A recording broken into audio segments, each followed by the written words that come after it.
We are live. Thank you for joining us for this very special Food for Thought event. I know it's in the evening. It's a little bit different than what we normally do, but I think you are going to really enjoy what we have in preparation for you. We have had an amazing week already with temperatures in the high 20s. Everything is growing and flourishing.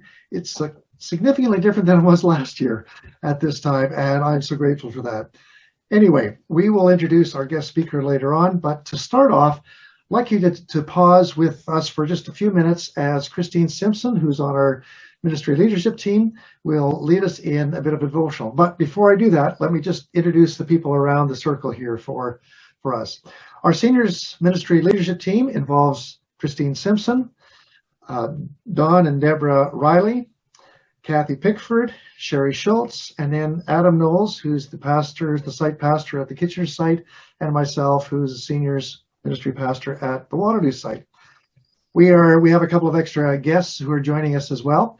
And if you want to join on Zoom, even if you want to check in later on, just either email me or put a response in the comments on Facebook, and I'll quickly send you the link so that you can link in to ask questions, or you can just type your questions on Facebook Live, and we will deal with them in our Q&A part of our event.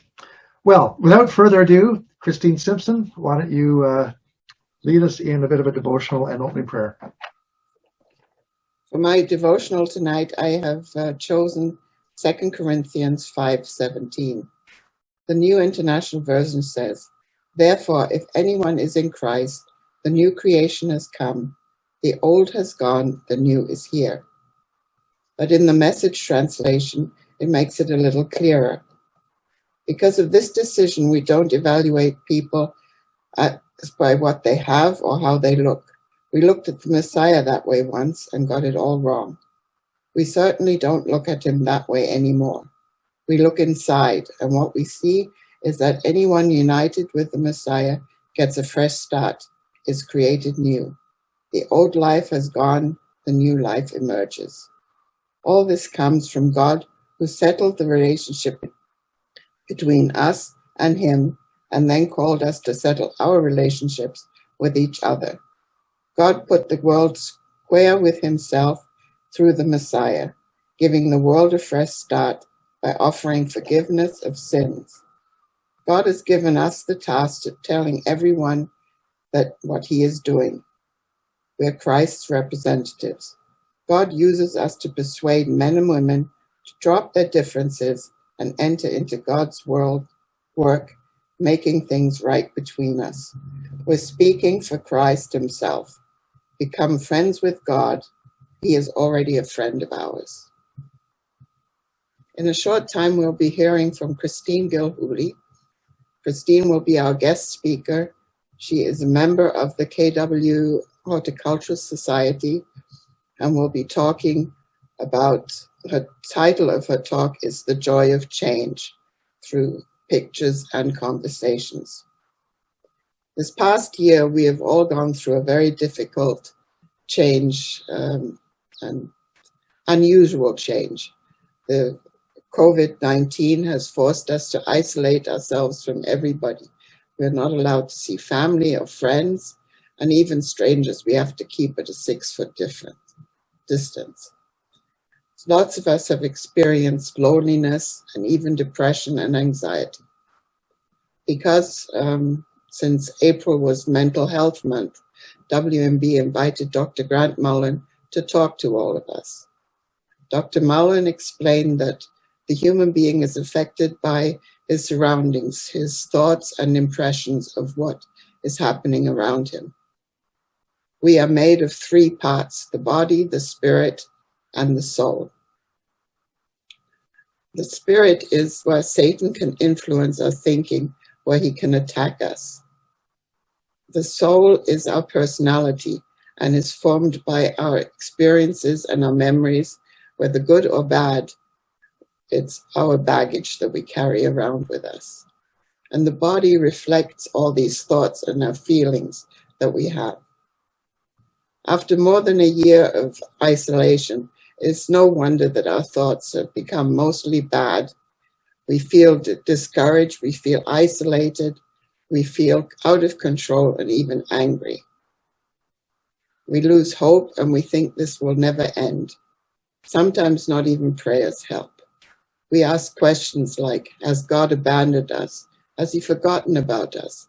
Where is he? And Christians don't normally want to talk about these doubts. But Dr. Mullen explained to us, Jesus doesn't want to just save us. He wants to transform us. He wants to renew our mind and change our thinking. This is not our cross to bear, and we do not have to suck it up.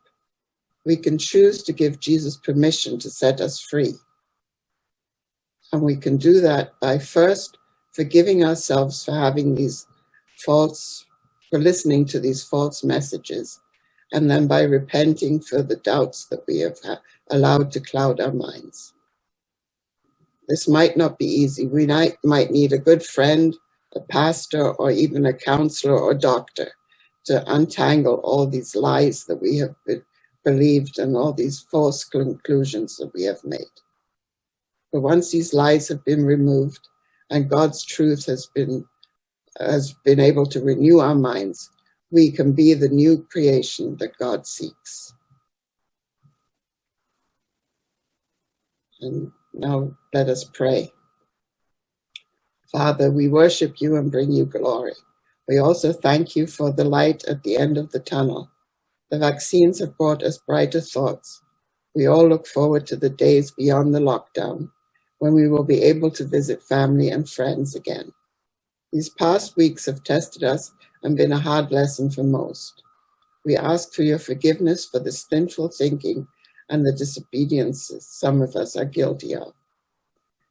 And now that we have reconciled with you, we ask you for strength and patience. We ask this in Jesus' name. Amen.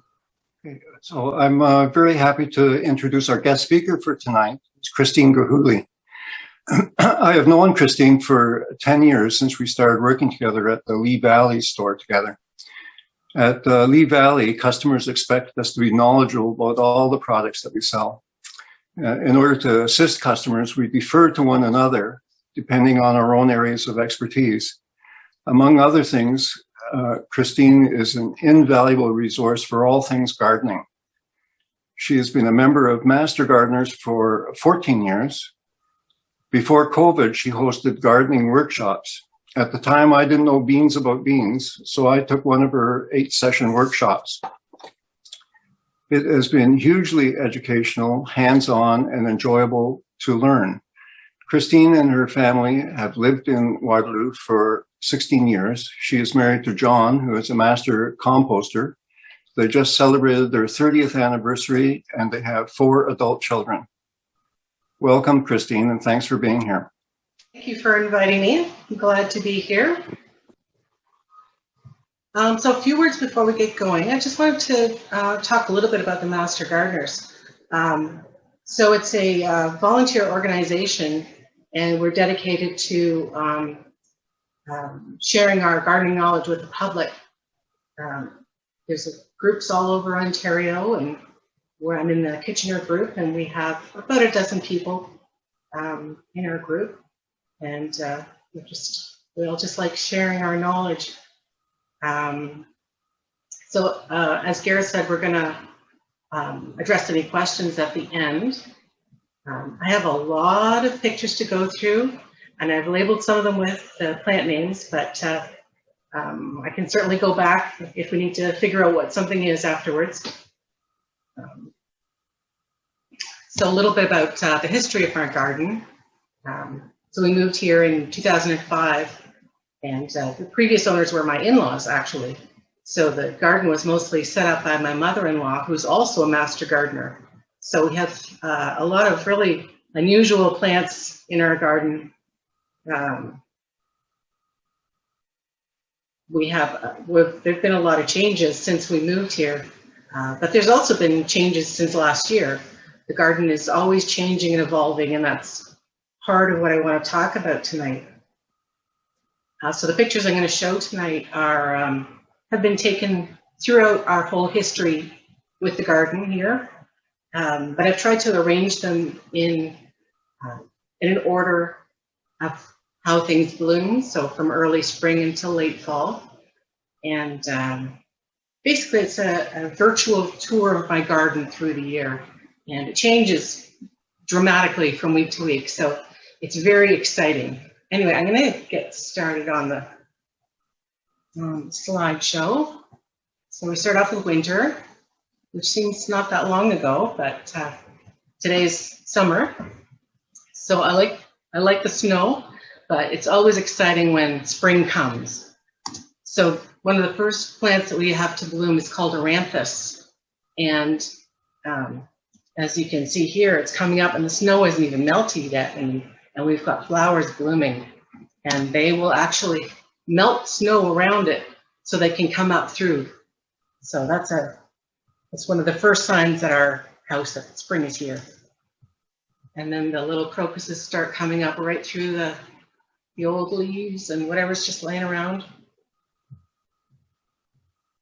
So this is what our garden looks like pretty much at the beginning of the spring. And of course, snowdrops. Everyone loves snowdrops. They're a harbinger of spring. And then we get going. We've got a few more things blooming. And crocuses. So I have a love of crocuses because the early spring flowers are just so joyful. And they come in all colors, and I just love the delicacy of them. And I left in 3 pictures of that one because I couldn't remove any because I love those pictures so much. So lots of little species crocus that come up really, really early. And then all of a sudden, one morning you wake up and the whole front yard is covered in blue.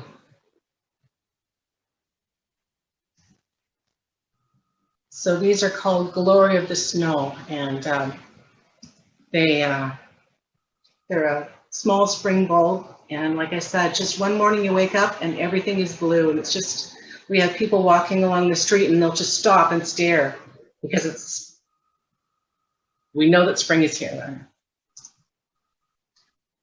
This is a nice little flower, another early spring bloomer, and it's called bloodroot, and it's a native woodland plant. One of the things actually I like best about this flower is it only blooms for 1 or 2 days. So when you see it, it's like a treasure. And I like the way that the leaf curls around the stem.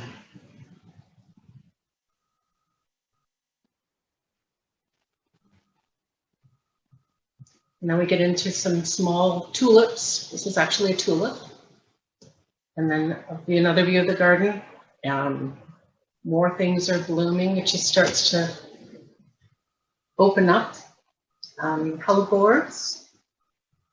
And here we have grape hyacinths, the little blue flowers, and the pasque flowers, the red one. Pulmonaria. Those are nice to change color as the flowers age. Kind of an unusual iris. So this is looking from our house towards the street, and we're at a point where the tulips are starting to bloom. And I have a love for tulips, and my parents were both born in Holland, so tulips are prominent at our house.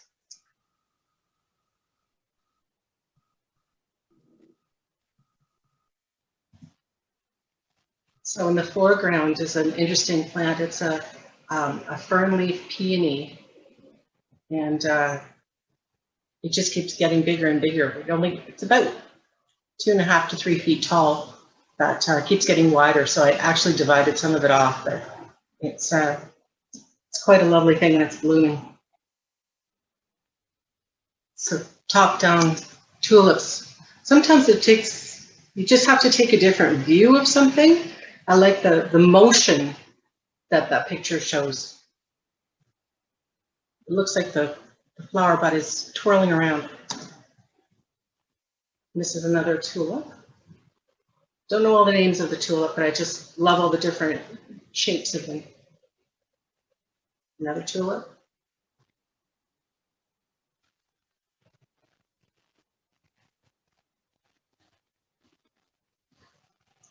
This is another native.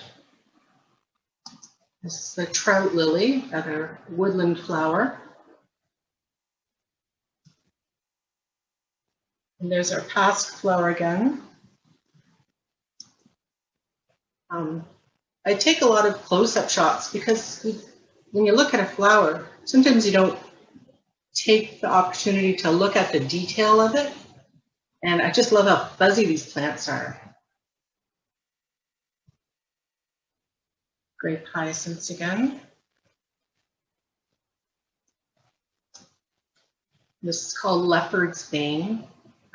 This is an interesting plant. It blooms, actually it's blooming right now in my garden. But during the summer, it pretty much dies down.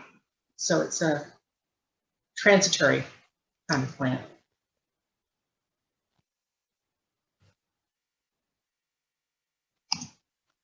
So at the back, we have a red bud tree, which is actually blooming now.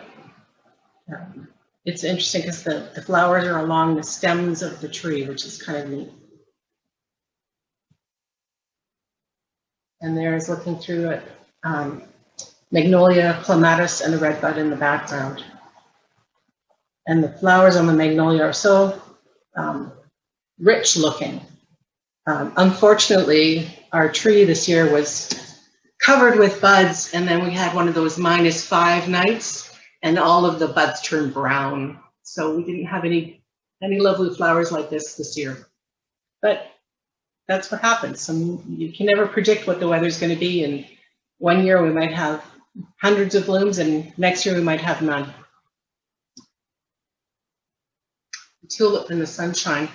I like the way it's shimmery. And this is actually another tulip too, all the frilly little edges.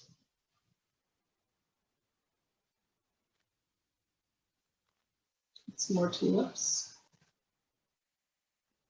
I had a really hard time making the number of pictures smaller. So I've got a lot of pictures, so we're going to carry on. So again, the garden is maturing. The yellow flowers kind of mounding. Those are euphorbia. They're called cushion spurge, which they're a nice sunny flower.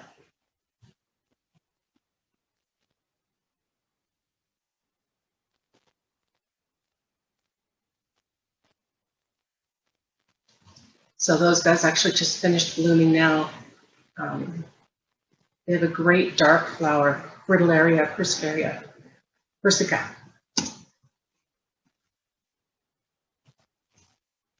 Again, if you remember what it looked like just like a few pictures ago, which is, basically a month ago in terms of flowering time, and the garden is completely changed. Now in the foreground is the pasque flower, and you can see some of the flowers, but you can also see some of the seed heads. So it's not just interesting as it's flowering, but also the seed head is interesting. So I hardly ever deadhead anything because the seed heads and the seed pods are just as interesting to me as the flowers themselves. So a few years ago, the Canada 150 tulips were available, and I bought 100 of them. And that spring, it's just amazing. So, but they were kind of short-lived. So the first year I had a lot of beautiful flowers, and second year I had quite a few. And this year, maybe a dozen out of 100 bulbs have bloomed. So, but that's okay, because I had 2 years and they were lovely. And I think that's a great shot because you can really see where they got the name for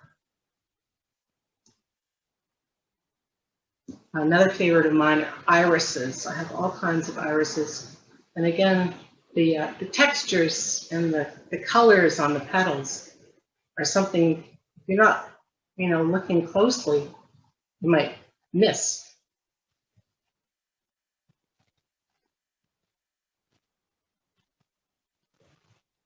Western bleeding heart, which is a lot of fun.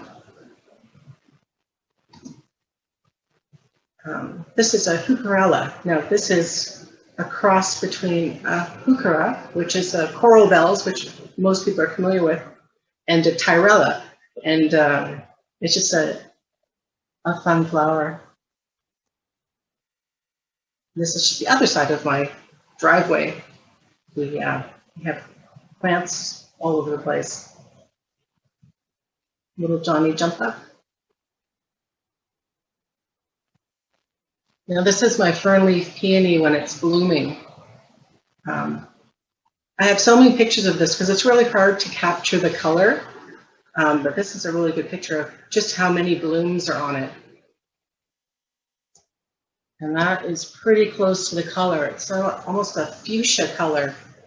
Now this is a flower that it's blooming right now, but because of the heat, each bloom will only last one day. So like it's got a lot of blooms on it, and you can see it has a mixture of buds and blooms.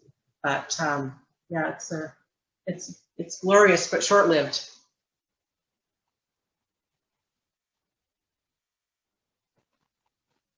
I also like when plants are unfurling. So we've got a fern here, and it's all still curled up. But I like the way it looks, just all curled up like that. Same with hostas. Just looking at them from a different angle.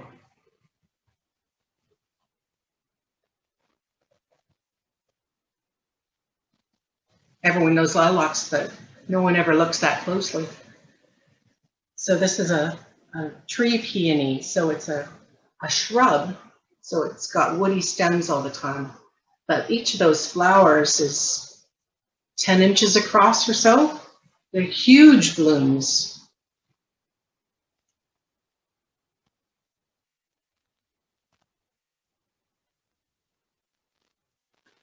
Yellow lady slipper orchid. So I got that from a friend, and it's expanding nicely. But it's always so nice to see it when it's blooming. It's another one, again, that doesn't last very long, but it's so much fun when it is. So it actually lives in the hosta bed there, along with a lot of jack-in-the-pulpits. And the dwarf Solomon seal. It's about 6 inches tall. This is actually an allium. It's a chive flower. So the chives, perfectly common plant, but it's such a pretty flower. Again, you don't necessarily look at it too closely, but they're quite nice. And I have lots of different alliums. This is another one I really like to leave the seed heads on, because all of the little stars stay. So we have all these little balls with stars all over them, even when the flower is done blooming.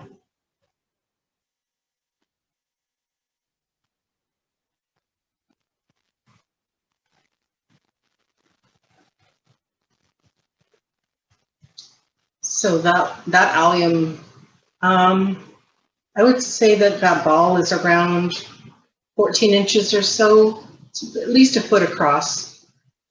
So it's quite a large one. And a different allium again, along with some peonies. I really like the single peonies as opposed to the double peonies. They stand up without needing support, but they're, I just like them better.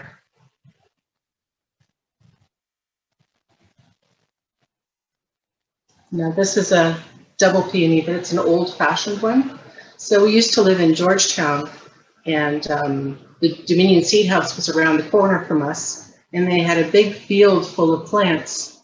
And at one point they were going to develop it.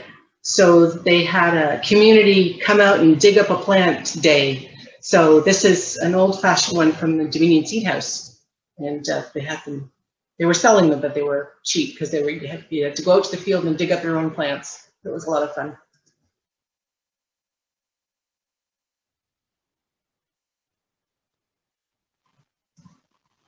So we were talking earlier about the tree peony, and then we saw some other peonies. This is an eye-toad peony, and this is a cross between tree peony and a herbaceous peony. So it has the big and interesting blooms of a tree peony, but it dies down to the ground every year. But the one I have is just a lovely. It changes color as the flower ages. It has more pink when it's younger, and then as it ages, it gets yellow with it. Again, the garden is looking different again. I'm going to just point out the flower at the front. So we're looking at probably early June here, and this flower at the front is called an erodium. And we're going to see that as one of the last pictures that I'm going to show as well, is it blooms until it snows. People ask me often, what's the longest blooming plant that I've got? And I think that's it.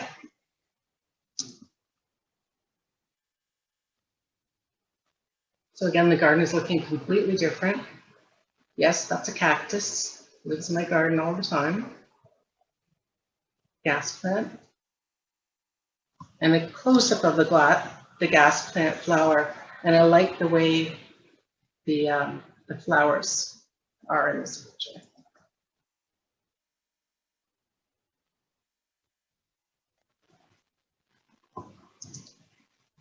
Now, kind of in the middle of that picture, all those purple ones are all alliums. So they kind of, because I let them leave their flowers on, I tend to get a lot of babies popping up.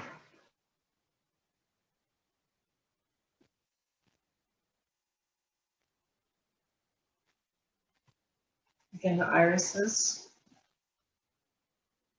This is a nice fern. So we've moved on now to kind of midsummer. In the foreground, we've got irises, and then kind of in the middle right are poppies with the red, and the middle left are lupins. But you just look at the iris in the foreground there, and you think, oh yeah, okay, it's an iris, very nice. But then you look a little closer, and the petals are all shimmery, and I just love the different colors on the petals too. And even the bud is interesting looking.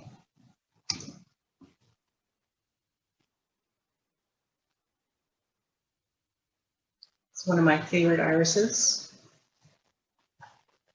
I love the color of it, but also love the richness of it. And when you're looking down on a bud, it looks almost black.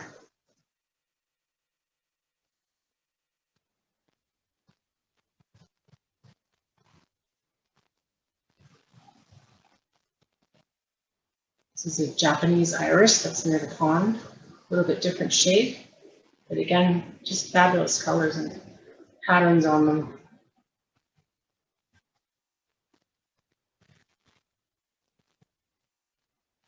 The bascom and poppies. The poppies tend to be a bit of a showstopper. They're kind of a bright orangey red flower, and they're just, when they're blooming, they're just, they're like exclamation points. They're hard to avoid looking at.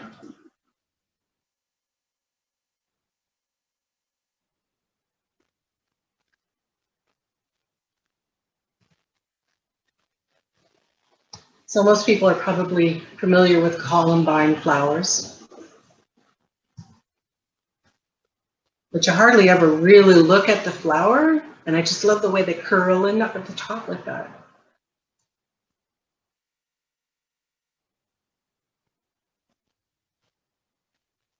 And lupins, again, everyone knows lupins, but if you're looking from the top down, look at the way the new petals on them are about to open. The little florets are going to open in a nice little pattern like that. It appeals to the mathy in me. And a foxglove. Again, you hardly ever look up into a flower of a foxglove. Now this is blue-eyed grass. It's a North American native. That's about 3 or 4 inches tall, and they're actually more related to irises than to an actual grass.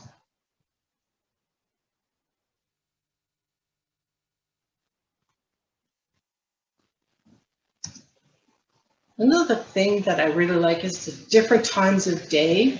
Now I can tell that this is morning. When the morning light is coming in from the side like that, it just lights up everything differently. So looking at the same plant at different times of the day, it almost reveals a whole different plant. California poppies. Again, the seed heads. This is actually a clematis seed head after rain. Now, one of my favorite plants in the garden, favorite family is penstemon. So you see that in the foreground, the plant with the purpley blue flowers, which we're going to have a close-up in a minute. But just to the left of that, that little short one that's blooming, it's the same family. So that one just has a huge range of heights and flower colors and leaf colors. It's just a really interesting family and very long blooming too. That's a close-up of that purpley blue one. That's a different penstemon. And there's our native flowers. And then I have another one, another penstemon, and this is actually just taken a few days ago. The early spring leaves are just brilliantly burgundy colored. So we're moving on. This is towards the middle of summer.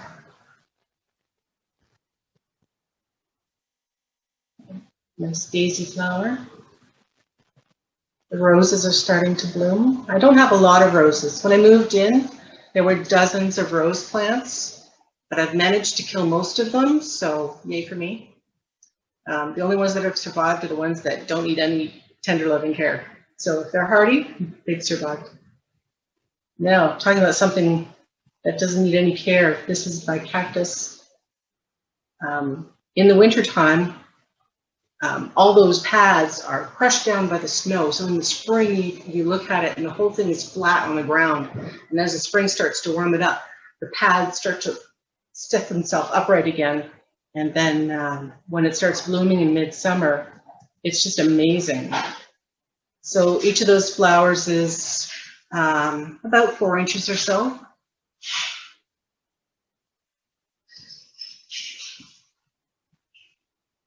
And they're so lovely when they're blooming. So this is what midsummer looks like. Lots of stuff going on.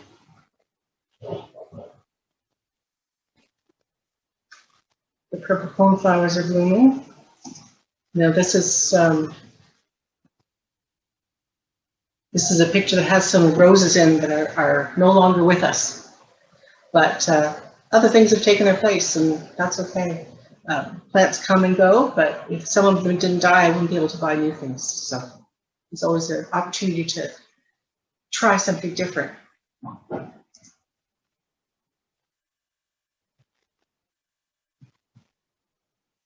And the daylilies, lots of different daylilies out there.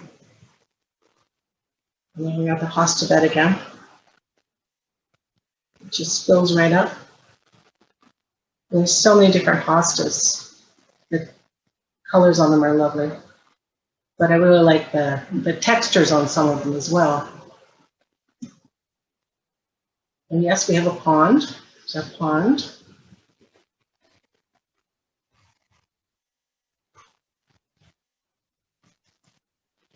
This is a bit different plant. It's called a wild petunia, so it's a hardy plant, but it's in the petunia family.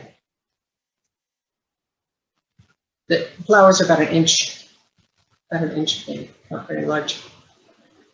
So this is second half of summer. Lots of purple coneflowers. I let them spread some seed around because I just like it when there are a big clump of them blooming like that once.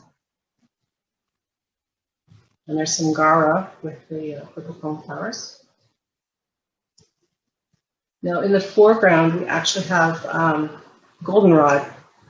I let goldenrod live in my garden too.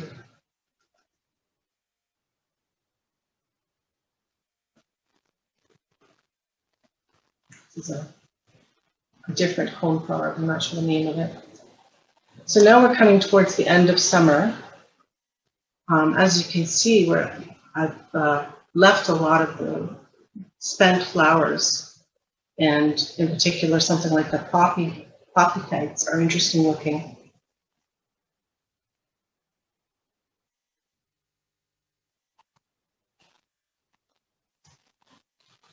Now this plant in the foreground, I was trying to find the name of it. It's a low-growing shrub, and I think it's a hardy fuchsia of some sort. I couldn't find the name of it, but the hummingbirds really like it. Because it has tubular-shaped flowers. And that blooms for a couple of months at least. We have a lot of native bees coming to visit our garden. Lots of bumblebees.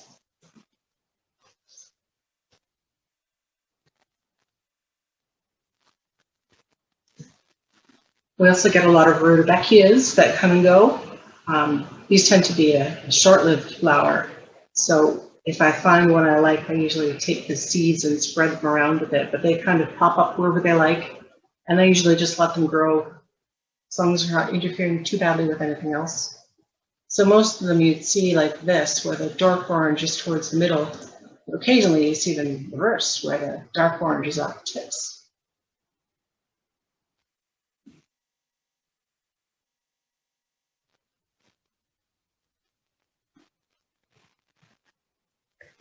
So this is a globe thistle, just an interesting looking flower. It's a Korean fir beside a sedum. Now we're getting towards probably into August here, and the Rose of Sharon is blooming. So it's always nice when that's blooming because it's just covered with flowers.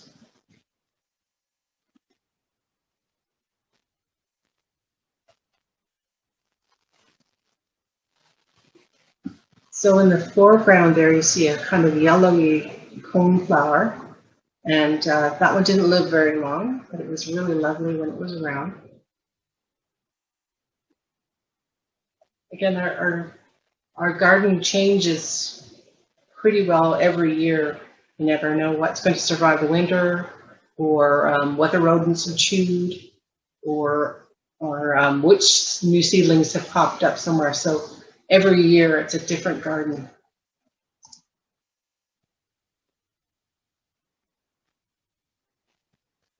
And that's part of what I like about it. It's not static, that it is changing. And it's different every week, and it's different every month, and it's different every year. Now in the back I've got bronze fennel, is that tall one. That's probably about 6 or 7 feet tall. And it has a flower kind of like dill, and really nice feathery foliage.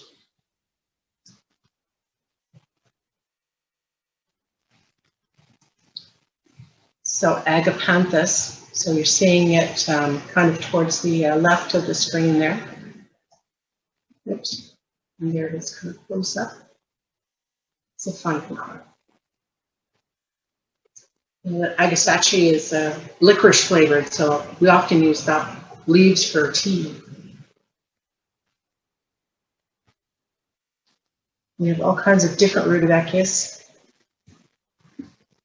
This is a tricolored sage. So now when I'm looking at a new plant, I will often just look at the leaves. And if the leaves aren't interesting, I'm not interested in the plant at all. because I have so many flowers that are just, lovely flowers, but not necessarily interesting leaves. So now when I'm looking at a new plant for in the garden, it has to have something more interesting than just a flower. It needs interesting leaves. And I like the stems on the sedums with the burgundy colors. Now we're getting towards the end of the summer, and the hibiscus are starting to bloom, and the butterfly bush. It's another sedum. So occasionally we have empty spots in our garden. So sometimes we'll just stick a pot there with something interesting in it. This is a recumbent sedum, so it's laying down.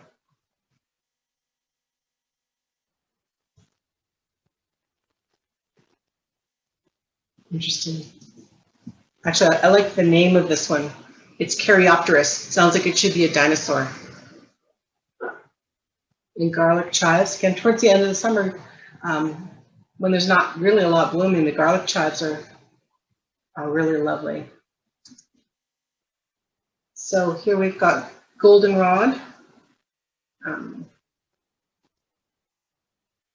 It's a plant that does spread, so I have to kind of rein it in sometimes so it doesn't take over the garden, but I really do like it when it's blooming. And we've got asters. So just like you'd see along the roadside, goldenrod and asters. Now the big red flowers, those are hibiscus. So they're a perennial hibiscus that grow from the ground. It's not a shrub like a rose of Sharon. But their flowers are, again, 12, 14 inches wide. So they tend to be showstoppers too. Now this is a good example of me not cutting down my plants if they're done blooming. So this is actually the second wave of flowers for this plant. So the dark stems were the previous set of flowers. So I actually like this because it has a contrast between the finished dark stems and the new fresh yellow flowers. And I like seed pods. So there's my hibiscus again. And when those are blooming, again, it's one of those ones that people just are walking along and just stop and have a look at those guys.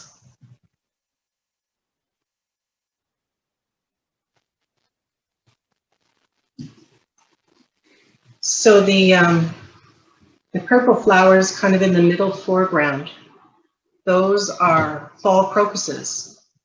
So what happens with those is in the springtime, they put out big lush leaves, and then over the summer the leaves die down, and in the fall it blooms with no leaves, just the flower coming out of the ground. And they look like those. And they're always a surprise because I always have forgotten that they were there.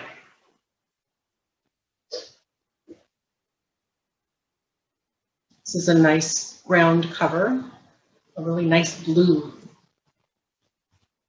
And then towards the end, this is probably into September, the fall anemones are just lovely.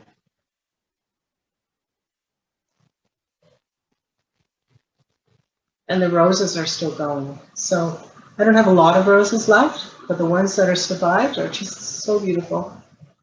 And they just keep blooming until the snow. So we saw this same scene earlier. Those are purple cone flowers that are finished. And I like their seed heads, that they're kind of like exclamation points coming up out of the garden.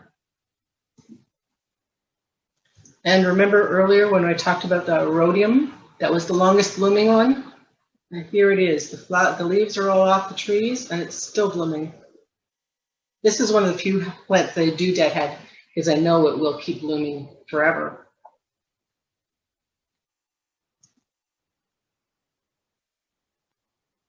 So the flowering is almost done, but it's still got a lot of interesting things going on. Now those kind of grayish blue leaves, those are kale. They just kind of self-seed themselves. That's red Russian kale. And actually mine are blooming in the front yard right now, that they've overwintered and they're blooming, and then they're going to drop seed. And then in the fall, we'll have a whole bunch more kale that are just kind of self-seeded. And in the middle of that picture is a grass called northern sea oats. So in the fall is when the grasses come to their own. There's still not a lot of flowers left, but there's still some hanging on. This is lavender. And there's my pulmonaria again with the blue flowers. It's a ground cover. And I like it too because the leaves turn burgundy. And the yellow leaf on there is from the ginkgo tree. So the ginkgo tree is fun. We have a couple of them in the front yard. And what happens is they turn yellow and not a leaf is dropped, and then all of a sudden within 24 hours, all the leaves come down. It's like it's raining leaves. So that's kind of fun.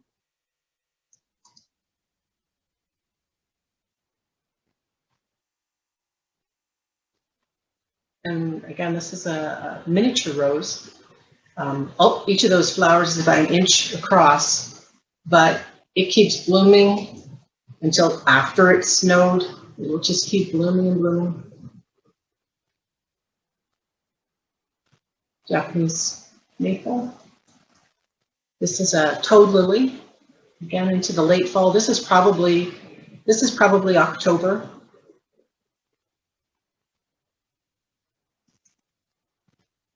And the rose hips. So I hadn't deadheaded those roses, so now I've got lovely red rose hips. And this is something you probably won't see every day. It's a hardy cyclamen. You see a lot of cyclamens as indoor plants, but this is one that lives outside all the time. It's covering with ginkgo leaves. And the tree peony that we saw earlier with the flowers that are about a foot across. So this is the seed pod with the little shiny seeds in it. And the leaves turn burgundy colors. And there we are. So we have some time for questions if there are any.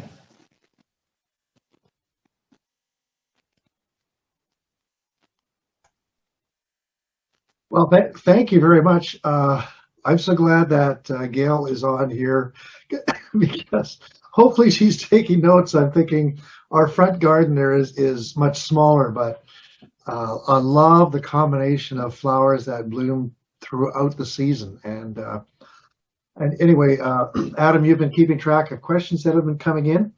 Do you want to take on that part? Yeah, sure. I can throw a couple out there. So there was a question about how many of these flowers are perennials. Do you also plant annuals? Kind of how do you manage that part of developing your garden and the yearly approach to it? Yeah, I don't plant any annuals. Those are all perennials or self-seeding annuals. I don't have time to plant annuals. The annuals I have are in my vegetable garden. So yeah, they're pretty much all perennials. And what do you do? Okay, so I have a personal thing against squirrels, who I believe are out to destroy everything of value in this world. And do you run into problems with squirrels eating your bulbs, destroying your garden? If so, do you have ways of deterring them from their evil schemes? Yeah, the only problems I really have with squirrels is they like to dig up my vegetable garden after I planted something. So usually what they are is attracted, for me anyway, attracted to turned soil. So if you have loose soil, they think there's something up, so they're going to go and investigate. So if you're planting bulbs, in particular tulips, because everything likes tulips because they're tasty. In fact, humans can eat tulips. When you're planting them, don't let the bulbs touch the ground except inside the hole. So dig your hole. Don't put the bulbs like on the soil or around it or anything like that, because they'll smell them. So plant your bulbs really deep, like a foot at least, and then make sure to pack the soil down, because if they think it's disturbed, they're going to go looking. But if it's all packed down, they won't know what's up. Hide the evidence. Hide the evidence, yeah. And in my vegetable garden, what I do is I sprinkle blood meal around. And they don't like the smell of it. So actually I saw something was digging around the garden this morning, so I have to go out and put some more out. It's one of those things that has to be reapplied until the plants get a bit bigger for me. Awesome. We had some questions from people. Kathy, you had a question about ants and opening flowers. I didn't know if you wanted. Was there a specific kind? Was there a specific flower that you had in mind for that? Probably they're talking about peonies. Yeah. So the peonies are just, the ants are just attracted to the sugars on the peony. They don't have any function. The ants don't do anything. They just come up there and get the sugars from it. The peonies don't need the ants, and the ants aren't hurting the peonies. All right. What other questions do we have there? Oh, yeah. Do you have a source for native plants? And yeah, there was a two-part question actually. Do you have a source for native plants? And how do you rein in things like goldenrod that would just, take over if they could? Okay, so two-parter there. Yeah. So a lot of my native plants I've either gotten from friends who are already growing them, or I've gone to plant rescues. For example, when they were putting in the Walmart in St. Jacobs, they had a plant rescue in that woods there. So people were invited to come with their shovel and their bucket and dig up whatever they wanted, because it was going to be bulldozed. Oh, okay. So that's how I got a lot of mine. How do you find out about plant rescues? Other gardeners. Okay. Often they'll let the horticultural societies know, things like that. Okay. And what was the other part of the question? How do you rein in goldenrod? Oh, with a shovel. Mechanically. Yes. Another thing you can do is when it's about 2 feet tall, cut it down to 1 foot, and it will have more blooms. You can do that with a lot of perennials, actually, especially the later blooming ones. You can basically prune them for more flowers. But yeah, goldenrod, I have a few kinds of varieties of goldenrod, but they're like just the regular one. Yeah, I have to take a shovel to it once in a while because it will overtake if I let it. Okay. Where is the Pascal flower from? The Pasque flower? Yes. I read that too quickly. Where is the where does the Pasque flower come from? Geographically, I guess. I'm not positive, but I think like Eastern Europe. I think that's where it's from. I'm not positive though. Okay. Wow. Well, thanks for sharing that. I find it. I really love the different angles of the pictures of the various flowers and blooms and leaves, and now has me intrigued to go out to gardens and take a different perspective on flowers, to see the various shapes and patterns and silhouettes of them when looked at from above or from the side or even very close up, and just noticing some of the different textures of the different petals and and leaves too. Definitely some really cool perspectives of the various plants. Mm-hmm. There's one other question that came. One of our listeners is looking for a pygmy lime green cut leaf Japanese maple. Wow. Where would you find something like that? A pygmy lime green cut leaf. The first place I'd probably start locally would be John's Nursery, because they have a broad selection of trees. I haven't been there recently. Another place might be Sheridan's. I know there's some really excellent nurseries for Japanese maples in Niagara. Can't remember the name. I've been to one, and they had like dozens of types of Japanese maple, but I can't name it off the top of my head. Sorry. Are there certain nurseries that you would recommend people check out if they're looking for more exotic or rare flowers? I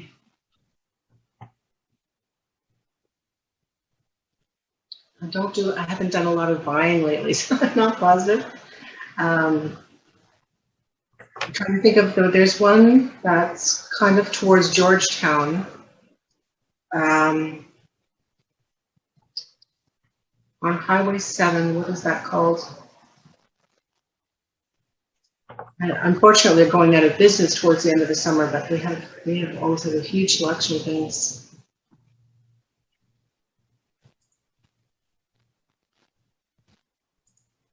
Yeah, that's all the questions I've had sent in. I didn't know if on the call had a question that they'd like to add. Oh, Gareth, you got something? Deborah actually has a question. Oh, yeah. Oh, there. Yeah, I see it now.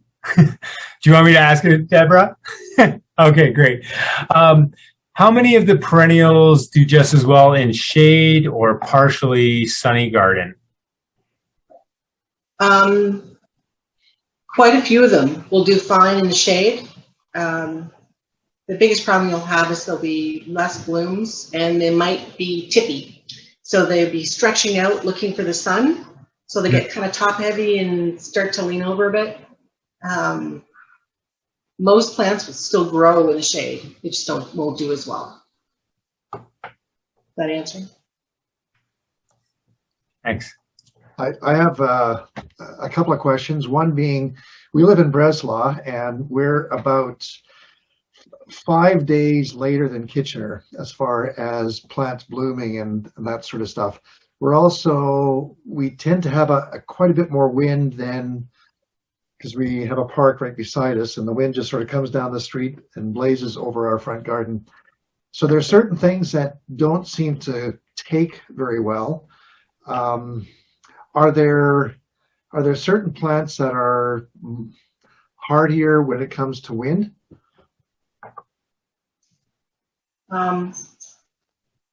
Well, anything that's a bit shorter will do well. Okay. Like you don't want to be growing delphiniums, because even in a fairly still area, they need support for their flowers. Anything with a really flexible stem, like anything that's going to give in the wind. Actually, wind is nice because it adds a lot of movement to the garden. Unless you've got a wind tunnel, that's an issue. But it's not something I've had to deal with. But I think most plants will be fine in wind. The biggest problem you might have is if your soil is drying out. Then you want to look for plants that are drought tolerant. By the way, that whole garden I showed you, I don't water anything. Unless I've moved it, I do not water at all.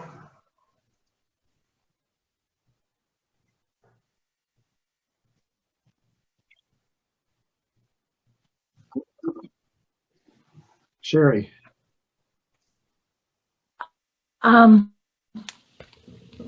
That's a Oh, you're not. Cutting out. Sherry, your voice is Okay. not on. Thank you. Yeah. Okay. it did, but then it goes back. Thank you so much, Christine.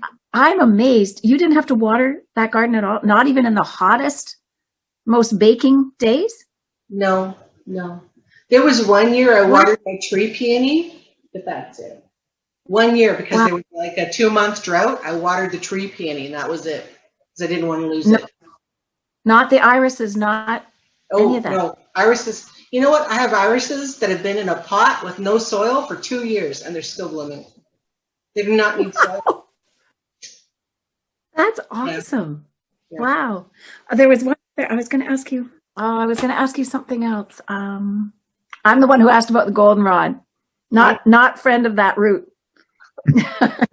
It's nasty. Okay. Oh, with native plants, so you don't do anything with them either? No. Really? The only time I water anything is just after I've planted it, because it doesn't have the root system established yet. Yeah.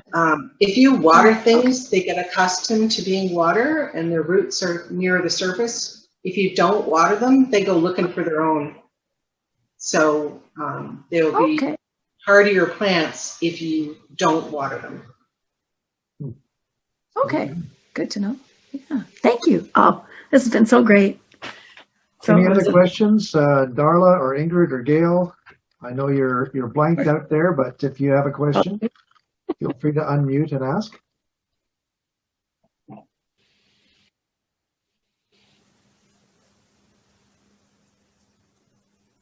Okay, Darla, you're still muted. There we go. Okay. Well, we have a lot of wind in our yard, and we have a lot of perennials too, but not any specialty ones as you do.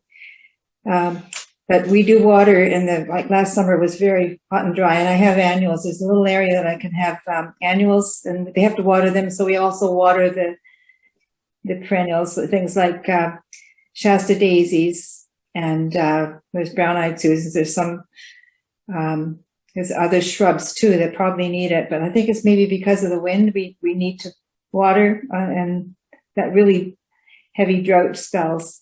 Yeah. Do you have clay soil? Yeah. Yes. Yeah. You should never have to water clay. Yeah. Really? Well, I can see watering your annuals because they don't have the time to develop the root system. Right. But everything else should be fine in clay. You might see things that are wilty in midday, and that's fine. If they're still wilty in the morning, that's when you might need to water. Don't worry about it if it's wilty in the middle of the day. Okay. Okay. Thank you. Yeah. Here's another question, and that is, when it comes to the fall, when things die off and stuff like that, or the fall or early spring, do you just let all the dead material grow and become a part of the nourishment for the soil, or do you clean up some of that stuff? I don't do anything in the fall because at the end of the season, I am just so tired of gardening. I don't have the energy to do it. So I do it all in the spring, and I am not too tidy. I like to leave little bits on the ground because it fertilizes the soil without having me transporting compost all over the place.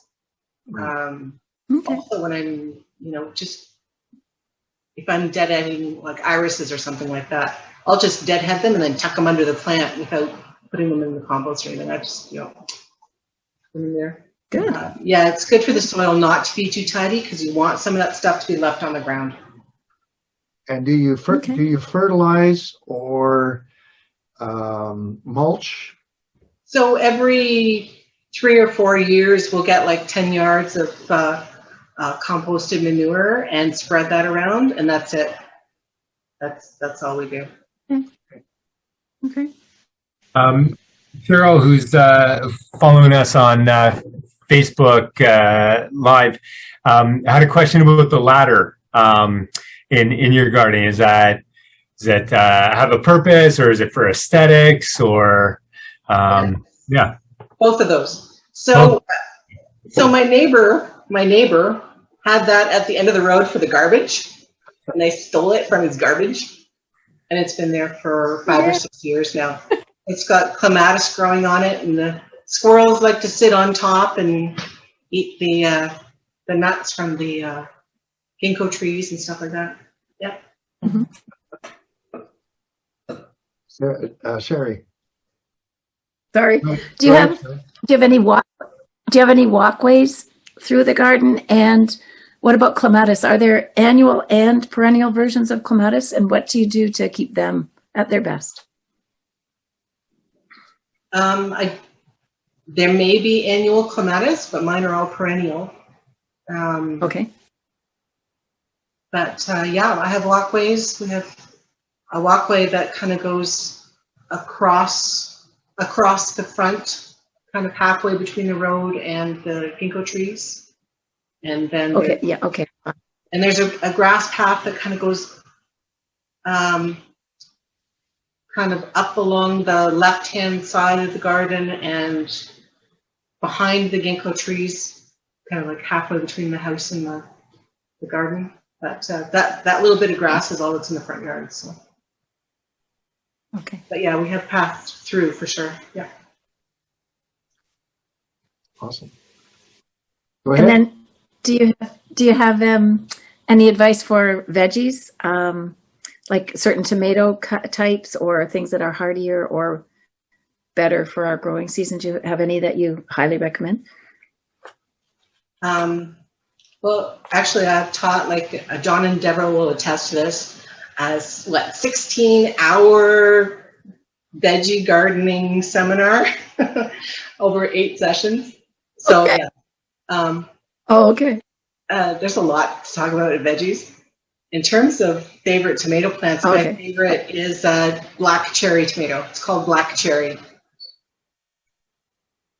Okay. But Thank you. you know, Thank you. everyone likes a different one, so it's kind of hard to. That's the one I like. But Okay. Okay. Thank you. Well, thank you very much for everyone, and thank you specifically, Christine, for just sharing. Sharing your garden. Oh, just wait a minute. Here, Gail says that she has black cherry tomatoes growing. Oh. yay! Yay! So Yay! Good. she has them started in our basement, and Well, summer's here now apparently, so you can plant them out. there you go. There you go. And it is the long weekend, so that tends to be the demarcation line for that sort of thing. Anyway, just want to say again, thank you to Christine for being able to share your garden with us as it changes from winter into spring, summer, and fall. What an amazing pictorial journey. And I love the fact that there's different flowers that sort of are highlighted in each different season. And that's an awesome way to have a garden. So I know you've given me and Gail a lot to think about in what we might be doing in this year and moving into the future in our garden as well.